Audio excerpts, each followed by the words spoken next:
नमस्कार मित्रों, future classes में आप सभी लोगों का एक बार पुनः स्वागत है। मैं विकास मिश्रा। जैसे कि अभी हम लोग जो पढ़ रहे थे वो हिंदी शिक्षण के बारे में पढ़ रहे थे और हिंदी शिक्षण में हमने भाषा को कंप्लीट कर दिया है। इसके साथ साथ ही आपने भाषा के सिद्धांत भी पढ़ चुके हैं और इसके साथ ही साथ आप भाषा के कौशल कौन कौन से होते हैं तो उन कौशलों के बारे में भी आपने जान लिया है। तो उसी क्रम को आगे बढ़ाते हुए आज हम एक नए चैप्टर की शुरुआत करते हैं जिसका नाम है मातृभाषा। मातृभाषा है क्या? यानी अगर मातृभाषा शब्द की मैं बात करूं तो जो मातृभाषा शब्द है ये दो शब्दों से मिलकर बना है। एक मातृ है और आपने दूसरा देखा किससे मिलकर बना है? भाषा शब्द से बना हुआ है। यानी इसके अर्थ में अगर देखा जाए कि मातृभाषा में अगर मैं पूछूं कि कौन से संधि बन रही है तो संधि इसमें आपकी जो बनकर आएगी वो कौन सी संधि बनेगी? स्वर संधि। और स्वर संधि के अंतर्गत आपकी जो संधि रहेगी वो कौन सी बनेगी? दीर्घ संधि का आपका प्रारूप माना जाएगा। क्योंकि जहां पर भी अगर री की मात्रा कहीं पर भी आती है तो आप समझिएगा आपकी जो संधि बनेगी वो कौन सी बनेगी? दीर्घ संधि का रूप बनती है। तो मातृभाषा में अगर देखा जाए मातृधन भाषा बराबर मातृभाषा। अब यहाँ पर मातृ शब्द जो है, मातृ शब्द का अर्थ जो निकल कर आता है वह किससे है? माता से है। और भाषा शब्द का अर्थ यहाँ पर भाषा से ही है। तो जो पूरा का पूरा अर्थ निकल कर आता है वह आता है आपका निकल कर कि माता की भाषा ही क्या होती है? मातृभाषा कहलाती है। यानी परिभाषा में हम सीधे सीधे कह सकते हैं कि परिभाषा की अगर बात आती है तो वहां पर मैं कहूंगा कि बच्चों के घर परिवेश से जुड़ी भाषा को मातृभाषा कहते हैं। अगर आप सीधे सीधे एक लाइन में कहना चाहोगे तो आप कह सकते हो कि बच्चों के घर परिवेश से जुड़ी भाषा को क्या कहा जाता है? मातृभाषा कहा जाता है।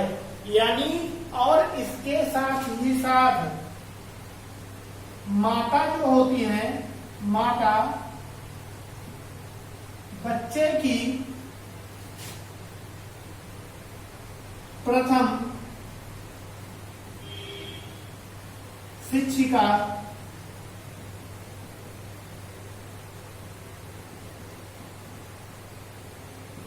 मानी जाती हैं। माता बच्चे की प्रथम शिक्षिका मानी जाती है। तीसरा पॉइंट है बालक का परिवार ही प्रथम विद्यालय, बालक का परिवार ही प्रथम विद्यालय होता है। अब देखिएगा ये जो तीनों पॉइंट्स आपके सामने लिखे हुए हैं यह बहुत ही महत्वपूर्ण पॉइंट्स आपके सामने लिखे हुए हैं। इन पॉइंट्सों की अगर मैं बात करता हूं तो पहले पॉइंट लिखा है कि यहाँ जो शुरुआत से देखना कि जो मातृभाषा शब्द है वह मातृधन भाषा से मिलकर बना है। संधि की बात की जाएगी तो स्वर संधि के अंतर्गत आपकी जो संधि बन जाएगी कौन सी? दीर्घ संधि बनेगी। इसके साथ साथ ही माता की जो भाषा होती है वही क्या है? आपकी मातृभाषा कहलाती है। क्योंकि आपको पता है कि हर बच्चे की जो प्रथम शिक्षिका होती है कौन होती है? उसकी माता ही मानी जाती है। तो यहाँ पर भी जो आपका अर्थ निकल कर आता है वो अर्थ यही निकल के आता है कि बच्चों के घर परिवेश से जुड़ी भाषा को क्या कहा जाता है? मातृभाषा कहते हैं। यानी जो बच्चे होते हैं तो बच्चे जो शुरुआत में तो जो वो चीजें सीखते हैं वह किससे सीखते हैं? अर्जित भंडार। यानी जो बच्चे सीखते हैं पहली प्रवृत्ति जो होती है उनकी वो तो आपको पता है कि अनुकरण की प्रवृत्ति होती है। और अनुकरण की प्रवृत्ति के साथ साथ ही बच्चा जो सीखता है वह अपनी माता से सबसे ज्यादा सीखता है, क्योंकि जो बालक होता है वो अगर किसी के टच में या कहिए किसी के साथ सबसे ज्यादा रहता है तो किसके साथ रहता है? अपनी माता के साथ ही वो सबसे ज्यादा रहता है। तो बच्चा जो होता है वो किसके साथ सबसे रहता है ज्यादा? अपनी माता के साथ रहता है। और जब माता के साथ रहता है तो इसीलिए जब माता से साथ है और जब माता के साथ है तो जितने भी चीजें वो अर्जित कर रहा है या जो भी वो सीख रहा है वह किसके साथ सीख रहा है? अपनी माता के साथ सीख रहा है। यानी जो वो सीख रहा है किसके साथ सीख रहा है? अपनी माता के साथ सीख रहा है। इसीलिए इसको जो संज्ञा दी गई यहाँ पर मातृभाषा के नाम से जाना जाता है, क्योंकि जो बच्चे की प्रथम शिक्षिका होती है वो कौन होती है? उसकी माँ ही होती है। क्या कभी आपने सुना है कि मातृभाषा नाम ही क्यों रखा गया? इसका नाम तो और भी कुछ रख सकते थे, पितृभाषा भी कर देते, या और कोई भाषा आप ले लेते, दादा भाषा, दादा भाषी, ऐसे कुछ कर देते। तो ऐसा क्यों नहीं किया गया? सिर्फ मातृभाषा ही क्यों कहा गया? क्योंकि जो बच्चे की घर प्रवेश से जुड़ी भाषा होती है वही मातृभाषा है। और बच्चा जो सबसे पहले अगर किसी के स्पर्श में आता है, किसी के टच में आता है, तो किसके टच में आता है? अपनी माता के टच में आता है। तो सबसे पहले अपनी माता को ही जानता है कि जो भी उसके क्रियाकलाप होते हैं, जो भी वह क्रियाकलापों को संपादित करता है वह अपने माता पिता के द्वारा ही करता है या अपनी माता से ही करता है। इसीलिए इसको जो संज्ञा दी गई है वो किसकी संज्ञा दी गई है? मातृभाषा की संज्ञा यहाँ पर आपके दी गई है। तो इसीलिए कहा जाता है कि बच्चों के घर प्रवेश से जुड़ी भाषा को ही यहाँ पर क्या नाम किया गया? मातृभाषा के नाम से यहाँ पर आपके जाना जाता है। दूसरा इसी में आपको पढ़ा जाता है कि माता बच्चे की प्रथम शिक्षिका मानी जाती है। यानी जो माताएं होती हैं वह बच्चे की क्या मानी जाती हैं? प्रथम शिक्षिका मानी जाती हैं। क्योंकि बच्चा जब अपने परिवार में रहता है तो उसको जो भी परेशानी होती है, जो भी उसको दुख होता है या कह लीजिए जो भी उसको सुख होता है वह सब किससे प्राप्त होता है? अपनी माता से होता है। और वह सीखता किससे है? सबसे ज्यादा अपनी माता के द्वारा ही सीखता है। इसीलिए बच्चे की जो प्रथम शिक्षिका मानी जाती है वह कौन मानी जाती है? उसकी माता ही मानी जाती है। इसीलिए बच्चे की जो प्रथम शिक्षिका है वह कौन है? माता ही मानी जाती है। अगली बात हम करते हैं कि बालक का परिवार ही प्रथम विद्यालय होता है। अब बालक का परिवार, क्योंकि बालक जहाँ पर रहता है वहां पर कोई एक व्यक्ति नहीं होता है। आपको अच्छी तरीके से पता है कि भारतीय समाज जो है, जो परिवार है एक तरफ का, वो आप जानते हैं संयुक्त परिवार होता है। यानी भारतीयों में अगर बात की जाएगी जो भारतीय परिवार होते हैं या कह लीजिए जो उनकी प्रथा है वह कैसी प्रथा है? संयुक्त परिवार की प्रथा है। यानी सभी लोग संयुक्त रूप में रहते हैं। और जब संयुक्त रूप में रहते हैं इसका मतलब परिवार में जो संख्या है वह कोई 2-3 संख्या नहीं है। वह संख्या जो आपकी होगी वह 5-6 से ऊपर ही मानी जाएगी, क्योंकि परिवार में चाचा चाची, दादा दादी ये सभी लोग आते हैं। तो इसका मतलब संयुक्त परिवार का जो अर्थ निकल कर आया आपका, यही अर्थ निकल आया कि वहां पर जो संख्या है वो क्या है? आपकी कई है। तो इसीलिए कि बालक का परिवार ही प्रथम विद्यालय माना जाता है। यानी जो बालक का परिवार है वह क्या माना जाता है? प्रथम विद्यालय माना जाता है। अब इसी क्रम में अगर आप इसी को आगे बढ़ाते हुए चलेंगे तो मातृभाषा जो होती है, यानी बालक की जो मातृभाषा है, तो जब शिक्षक अपनी शिक्षण प्रक्रिया को संपादित करता है या कह लीजिए जब कोई शिक्षक या शिक्षिका होती है और वह शिक्षण प्रक्रिया को कक्षा में करा रही होती है भाषा के ज्ञान के बारे में, तो क्या जो वहां पर बालक होते हैं, तो बालक जो होते हैं वो हमेशा आप देखोगे क्या सभी बालक एक समान होते हैं? क्या जो बालक है सभी बालक क्या एक समान होंगे? क्या सभी बालक एक समान कदापि वहां पर नहीं होंगे। सभी बालक की जो कार्य क्षमता है वह अलग होगी और हो सकता है कि उनकी जो मातृभाषा है उस मातृभाषा में भी परिवर्तन आपको देखने को मिले। क्योंकि आप अगर यूपी से बिलोंग करते हो तो मे भी यहाँ पे हो सकता है कि सभी बच्चे जो आपको मिलेंगे वह उत्तर प्रदेश के मिलेंगे। लेकिन अगर आप एक चीज मान के चलिए कि अगर आपका जो सिलेक्शन है वह केबीएस में हो जाता है, अगर आपका जो सिलेक्शन है वह केबीएस में हो जाता है, केबीएस का मतलब अर्थ जो निकल कर आया केंद्रीय विद्यालय संस्थान। अगर आपका सिलेक्शन केबीएस में हो जाता है तो केबीएस का अर्थ निकल कर आया कि पूरे यूपी में पूरे भारत में आपको कहीं पर भी भेजा जा सकता है। और अगर आपका जो परिवर्तन है यानी जो पहली जॉब आपको अगर मिलती है, सपोज करिए आपको जो भेज दिया गया वह आपको पांडिचेरी की ओर भेज दिया गया, या आप कह सकते हो कि आपको नॉर्थ ईस्ट भेज दिया गया, या कहीं भी आप कहीं भी उधर के राज्य आप ले सकते हो, या आप मान सकते हो कि आपको नागालैंड भेज दिया गया।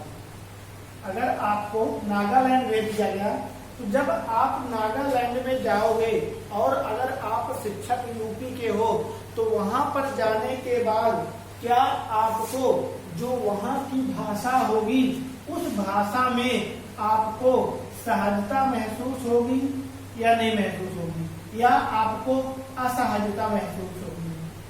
अगर आप यूपी के रहने वाले हैं और अगर आपका परिवर्तन यानी जो आपका ट्रांसफर है वो आपका तबादला जो है वह आपका नागालैंड राज्य में कर दिया गया और केबीएस के आप शिक्षक हैं तो वहां पर जाओगे तो क्या उनकी लैंग्वेज को आप समझ पाओगे? क्या नहीं समझ पाओगे, क्योंकि आपको पता है कि वहां जो लैंग्वेज होगी वह बिल्कुल क्या होगी, परिवर्तित होगी। और आपके जहां से आप बिलोंग करते हैं, यूपी से आप बिलोंग करते हैं, तो यहाँ हट के होगी, यानी यहाँ से क्या होगी, हट के होगी। तो इस कंडीशन में यानी ऐसी जो आपके सामने एक कंडीशन बन गई है, तो इस कंडीशन में अगर आप शिक्षक हो तो आप क्या करोगे? अगर वहां पर अब तो आपको लैंग्वेज समझ में नहीं आएगी, क्योंकि आपको पता चला गया कि आपको भेजा जो गया है वहां कहाँ भेजा गया है, नागालैंड में भेजा गया है। अब नागालैंड में जब आप गए हैं तो वहां की लैंग्वेज आपको समझना थोड़ा सा मुश्किल हो जाएगा। तो उस कंडीशन में क्या आप उनको पढ़ा पाएंगे या नहीं पढ़ा पाएंगे? भाई वहां की भाषा तो आपको आती नहीं है, जब भाषा आपको आती नहीं है तो उनको आप पढ़ाओगे कैसे? बताइए। देखिएगा, आपको पढ़ाने के लिए वहां पर जो प्रयोग करना होगा वो टीएलएम का प्रयोग करना होगा। अब बच्चों की अगर, क्योंकि जो वहां पर बच्चों की मातृभाषा है वह तो तेलंगाना है, नागालैंड है, तो वहां पर नागालैंडी हो सकती है, या कह लीजिए जो भी वहां की भाषा आपकी होगी, अगर तेलुगु वगैरह वहां पर सपोज करिए वहां पर तेलुगु बोला जाता है, तो अब आपको तो तेलुगु समझ में आएगी नहीं, तो क्या उनकी जो मातृभाषा तेलुगु है, या कह लीजिए जो पंजाबी है, या कह लीजिए जो गुजराती है, तो क्या उस कंडीशन में आप उनकी मातृभाषा की उपेक्षा करोगे क्या? कि आप उनकी मातृभाषा में पढ़ाओगे ही नहीं और आप बताओगे कि नहीं हमारे यूपी में तो ए फॉर एप्पल होता है, यानी ये कह लीजिए सेब, आपने बताया आ से, आपने बताया क्या हो गया, आ से आम हो गया। तो हो सकता है आम को वहां पर इंग्लिश में तो मैंगो ही कहेंगे, लेकिन हो सकता है उनकी जो लैंग्वेज है आम को वहां पर कुछ और बोलते होंगे। तो जब आम को किसी अन्य नाम से जाना जाएगा तो आपके लिए समस्या आएगी या नहीं आएगी? यानी जब आपने वहां पर देखा कि वहां पर जो आपको चीजें मिल रही हैं वह आपकी सहायता के अनुसार आपको नहीं मिल रही है, यानी वहां आपको जो देखने को मिल रहा है क्या मिल रहा है, परिवर्तन देखने को आपको मिल रहा है। और जब आपको परिवर्तन देखने को मिल रहा है तो वहां पर आप क्या करोगे? फिर तो आपके सामने, क्योंकि मातृभाषा की आप उपेक्षा कर नहीं सकते हो, क्योंकि बच्चे जो सीख कर आते हैं वो मातृभाषा ही तो होती है। बच्चा जब पहली बार विद्यालय में प्रवेश करता है तो उसके पास कुछ नहीं होता है। पहले के समय में कहा जाता था कि बच्चे जो विद्यालय आ रहे हैं वह कैसे होते हैं, एक कोरी स्लेट होते हैं, लेकिन वर्तमान समय में ऐसा नहीं है। वर्तमान समय की अगर मैं बात करूं तो बालक कभी भी कोरी स्लेट नहीं होता है। वर्तमान समय में जो बालक होता है वह कोरी स्लेट ना होकर वर्तमान समय में जो बालक है वह चारों कौशल, यानी जो उसके पास 4 कौशल होते हैं, सुनना, बोलना, लिखना, पढ़ा, इन कौशलों के बारे में वह अनजान नहीं होता है। इन कौशलों को वह भली भांति ना सही, लेकिन उनके बारे में थोड़ा बहुत जानता रहता है कि यह जो चारों चीजें हैं, यानी जो सुनना है, जो बोलना है, जो लिखना है, जो पढ़ना है, यानी ये जो 4 चीजें आपकी होती हैं, उसे उसके बारे में कुछ ना कुछ पता तो होगा ही होगा। लेकिन पहले समय में माना जाता था कि बच्चे प्राथमिक विद्यालय में आते थे तो कोरी स्लेट होते थे, लेकिन यह जो अवधारणा थी वह पुराने समय की थी और वह अवधारणा क्या हो गई है, बदली जा चुकी है। तो जब आप बताओगे कि आम, अब आम आपने बताया तो जो वहाँ के बच्चे हैं वह आम तो समझ नहीं पाएंगे। आप बताओगे आम और हो सकता है वो बताएंगे कुछ और, तो अब आपका दोनों का तालमेल नहीं बन रहा है। आप बता रहे हो ये तो आम है, वो अपनी लैंग्वेज में कुछ और बता रहा है बालक, तो उस कंडीशन में अब आपके सामने प्रश्न यही उठता है कि क्या उसकी जो मातृभाषा है, आप उसकी मातृभाषा की उपेक्षा करोगे या नहीं करोगे।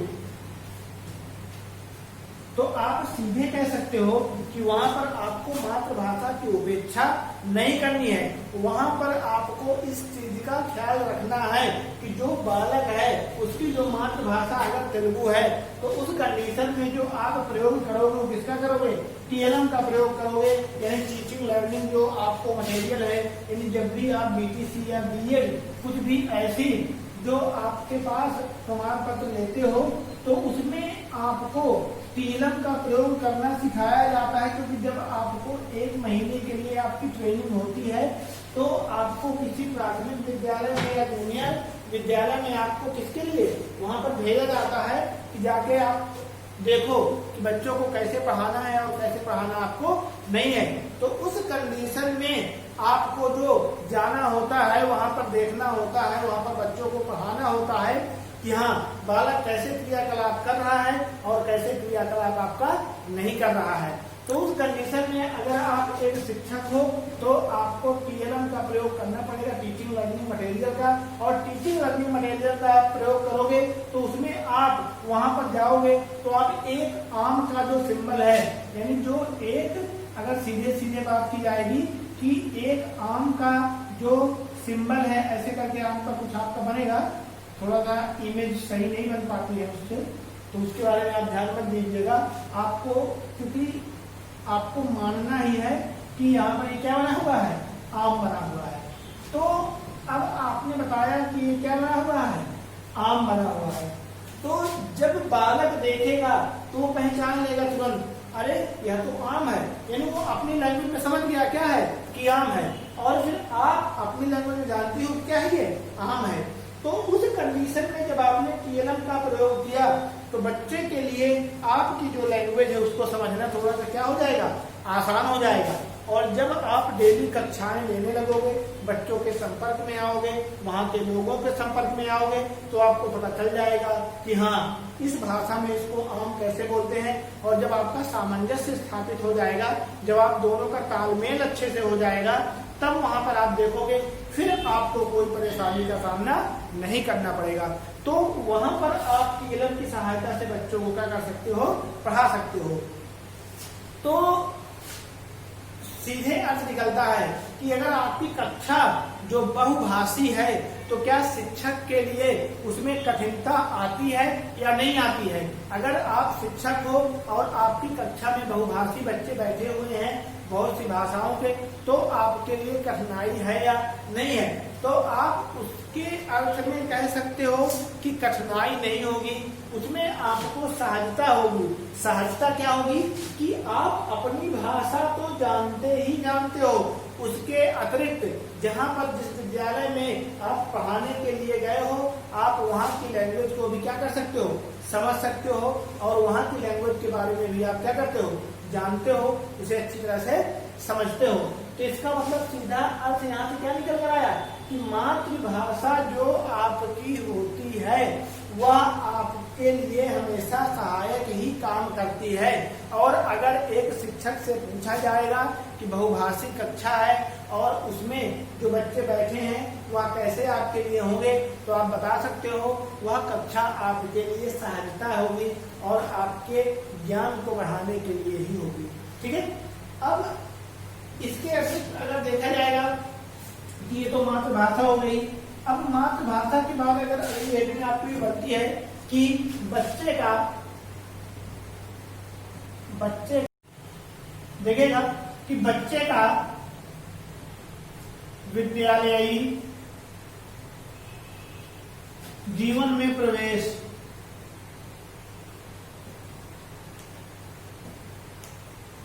देखिएगा, अगर शिक्षा की बात की जाएगी तो जो मुख्य रूप से बच्चे की शिक्षा की शुरुआत होती है वह यहीं से मानी जाती है कि जब बच्चा पहली बार विद्यालय में आता है तो विद्यालय में आने के पश्चात ही बच्चे के अंदर जो चीजें हैं, यानी जो बच्चा अपने अंदर रख के अपने घर परिवार से, अपने माता पिता से लेकर आता है, तो उसमें जो निखार आता है, जो उसकी भाषा होती है, भाषा में जो निखार आता है वह कहाँ से आता है? विद्यालय से ही आता है, क्योंकि जो वह अर्जित शब्द भंडार उसके होते हैं, उन्हीं अर्जित शब्द भंडारों को लेकर ही वह विद्यालय में प्रवेश करता है। और जब विद्यालय में वह प्रवेश करता है तो देखता है कि यहाँ का जो विद्यालय का वातावरण है, जो विद्यालय का समाज है, वह बिल्कुल घर परिवार से बिल्कुल क्या होता है? अलग होता है। और जब बालक विद्यालय आता है तो वहां पर जो शिक्षक होते हैं, तो शिक्षकों को उम्मीदें होती हैं, यानी जो शिक्षक वहां पर होते हैं तो शिक्षक को उम्मीदें होती हैं कि बालक के अंदर कुछ ना कुछ चीजें जरूर विद्यमान होनी चाहिए। क्योंकि पहले माना जाता था कि जो बालक होता है, अगर पुराने समय की बात, कि पहले के समय में बच्चों को माना जाता था कि बच्चों के अंदर, यानी जो बच्चे होते हैं वो कोरी स्लेट होते हैं। यानी अगर बात की जाए कि बच्चे जो होते हैं वो क्या होते हैं? कोरी स्लेट होते हैं, कोरी स्लेट होते हैं। अब अगर बालक कोरी स्लेट है तो शिक्षक उसमें लिखने का क्या करता है? प्रारंभ करता है, और जो वह लिखता है वहीं पर उसके सामने भी पूरी लिखती हुई चीजें हो जाती हैं। परंतु आज के समय में ऐसा नहीं है, बालक कोरी स्लेट कदापि नहीं होता है। अगर आज के समय में मैं देखूंगा या बताऊंगा तो बालक कोरी स्लेट नहीं होता है। बालक के अंदर जो 4 कौशल होते हैं, यानी अगर चारों कौशलों की बात की जाएगी तो बालक के अंदर जो 4 कौशल होते हैं, पहला कौशल जो आपका होता है सुनना कौशल, इसके साथ साथ आपका जो दूसरा कौशल होता है कौन सा? बोलना। फिर आपका जो कौशल होता है पढ़ना, और उसके उपरांत जो होता है वो क्या होता है? लिखना कौशल। इन कौशलों का जो विकास है वह आंशिक रूप में हो जाता है, यानी इन कौशलों का जो विकास होता है अगर देखा जाएगा तो वह पूर्ण रूप से ना सही लेकिन आंशिक रूप से उनका विकास जरूर से जरूर हो जाता है। तो इन चारों कौशलों का विकास हो जाता है तो एक शिक्षक को यही उम्मीद होती है कि जब बालक पहली बार विद्यालय आए तो कम से कम इन कौशलों का विकास उसके अंदर हुआ रहे, और जब इन कौशलों का विकास बालक के अंदर हुआ रहेगा तो बालक के अंदर जो क्वालिटियां रहेंगी वह इन्हीं के आधार पर ही, जो बालक की मातृभाषा है उस मातृभाषा के आधार पर शिक्षक क्या करता है? उसे आगे लेकर चलता है। एक शिक्षक होने के नाते आपको चाहिए, या शिक्षिका होने के नाते आपके मन में यही हमेशा विचार होने चाहिए कि बालक को कभी भी आप जो उसकी मातृभाषा है, जो वह अपने घर परिवार से लेकर आया है, उसके अंदर जो क्वालिटियां हैं आप उनमें निखार करने की कोशिश करो, उसको आगे बढ़ाने की कोशिश करो। और जब बालक आगे बढ़ेगा तो आप निश्चित मान के चलिए कि बालक के अंदर बहुत सारे गुणों का विकास होगा। और जैसे मैंने बताया कि एक शिक्षक को लगता है कि बालक के अंदर ये क्वालिटियां होनी चाहिए, तो उसी प्रकार से एक दायित्व और भी बनता है कि शिक्षक या शिक्षिका को चाहिए कि जो बालक है तो उसके अंदर जो रुचियां हैं, उसके अंदर जो जिस वातावरण में वो रहना चाहता है, जैसे वह पढ़ना चाहता है, तो उसको उसी तरह का वातावरण प्रस्तुत करना चाहिए। यानी शिक्षक को, जब शिक्षक उसकी रुचियों के अनुसार शिक्षण प्रक्रिया को संपादित करेगा तो बालक का जो मन है वह पढ़ने में बहुत अच्छी तरीके से लगा है। अगर बच्चों को आप रुचियों के अनुसार नहीं पढ़ाते हो, यानी बच्चों को आप पढ़ा तो रहे हो लेकिन रुचि के अनुसार नहीं पढ़ा रहे हो, जो इच्छा है पता चलता है आप वहीं पढ़ाए जा रहे हो, तो बच्चा कभी भी पढ़ने के लिए तत्पर नहीं होगा। तो इस कंडीशन में आपके सामने सबसे पहला प्रश्न आपका यही बनता है कि बच्चों को आप उनकी रुचियों के अनुसार ही पढ़ाएं। यानी बालक की अगर रुचि खेल में है तो एक शिक्षक का दायित्व बनता है कि बालक को वह जो पढ़ाए वह खेल विधि के माध्यम से पढ़ाए। बालक के अंदर रुचि किसी और चीज की है तो एक शिक्षक को चाहिए कि वह उसकी रुचियों के अनुसार कार्य को ही वो क्या करे, आगे करना चाहिए। अगर उस कार्य को वह रुचियों के अनुसार नहीं करेगा तो वह शिक्षण प्रक्रिया को सही तरीके से संपादित नहीं कर पाएगा। इसके साथ ही साथ बालक जब प्रवेश विद्यालय में करेगा तो उसके पास खुद की मातृभाषा होती है, तो शिक्षक को चाहिए कि जिस भी चीज का वो ज्ञान कराए उसकी मातृभाषा को साथ लेकर ही चलना चाहिए। अगर वह उसकी मातृभाषा को साथ लेकर चलता है और उसकी मातृभाषा की उपेक्षा नहीं करता है तो आप देखोगे बालक का जो विकास होगा बहुत ही तीव्र गति से होगा। लेकिन अगर वहीं पर बालक पता चलता है पहली बार विद्यालय आता है और विद्यालय आने के पश्चात उसकी मातृभाषा है, अगर हो सकता है बालक कहीं और किसी प्रदेश से बिलोंग करता हो और हो सकता है कि वहां पर आपके जो शब्द होते हैं उन शब्दों को थोड़ा सा अलग पार्ट की बोला जाता है। जैसे वेस्ट बंगाल का ही बालक है तो वहां पर आप देखते हो कई बार जो प्रोनाउंसिएशन होता है, यानी जो संवाद होता है, यानी लड़का को लड़की कह के बोला जाता है और लड़की को लड़का, यानी वहां पर जो उच्चारण होता है तो वहां पर अगर कोई लड़का भी है तो वो उच्चारण जो करता है वो लड़की के जैसे ही कई बार उच्चारण होता है, यहाँ कुछ शब्दों के साथ होता है। तो अगर ऐसा कोई बालक है और वह आपकी कक्षा में आकर बैठा है और अगर वह इस तरह की गलतियां करता है, क्योंकि उसकी मातृभाषा तो वही बंगाली है और जब बंगाली है तो उसका जो उच्चारण होगा यानी मातृभाषा का प्रभाव उसकी लैंग्वेज में दिखेगा।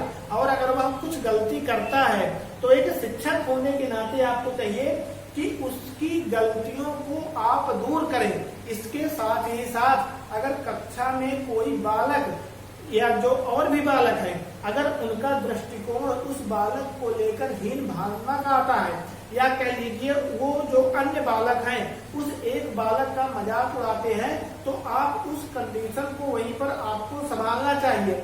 अगर आप ऐसा नहीं करते हो तो जो अकेला बालक है, जो बंगाली बालक है, अगर उसकी मातृभाषा का सम्मान नहीं हुआ है तो अगली बार से वह कभी भी कक्षा में खड़े होकर बोलने की हिम्मत फिर नहीं कर पाएगा। तो एक शिक्षक या शिक्षिका को चाहिए कि जो बच्चे की मातृभाषा है उसकी मातृभाषा का सम्मान करे, इसके साथ ही साथ जो वह शिक्षण प्रक्रिया को संपादित करे वह उसी की मातृभाषा में ही करे। जब इन सब का ख्याल रखकर एक शिक्षिका या एक शिक्षक इसको परिभाषित करेगा, अपनी शिक्षण प्रक्रिया को संपादित करेगा तो आप देखोगे कि जो कक्षा का वातावरण बनेगा वह बहुत ही अच्छा वातावरण बनेगा और बालक जिस समाज में जाएंगे वो अपनी एक अलग ही छाप छोड़ेंगे। तो ये था, आपने देखा कि यहाँ पर हमने जो पढ़ा है आज में हमने मातृभाषा के बारे में पढ़ा और बच्चे का जो प्रवेश है वह विद्यालयी वातावरण में हो चुका है। अब अगली क्लास में हम जानेंगे कक्षा क्या है, यानी क्लासरूम के बारे में जानेंगे। उससे पहले दोस्तों मैं आपको बताना चाहूंगा कि हिंदी के साथ साथ ही यानी future classes e learning YouTube channel पर आपको अन्य विषयों की भी कक्षाएं मिल रही हैं, वह चाहे मैथ हो चाहे साइकोलॉजी हो, और इसके साथ ही साथ जो भी आपके पाठ्यक्रम में है वो सभी आपको वीडियो मिलेंगे। बस आप हमारे चैनल को लाइक और सब्सक्राइब जरूर करें। तो इसी के साथ ही मैं इसको आज विराम लगाता हूं और कल हम नए वीडियो के साथ पुनः मिलेंगे। धन्यवाद, नमस्कार।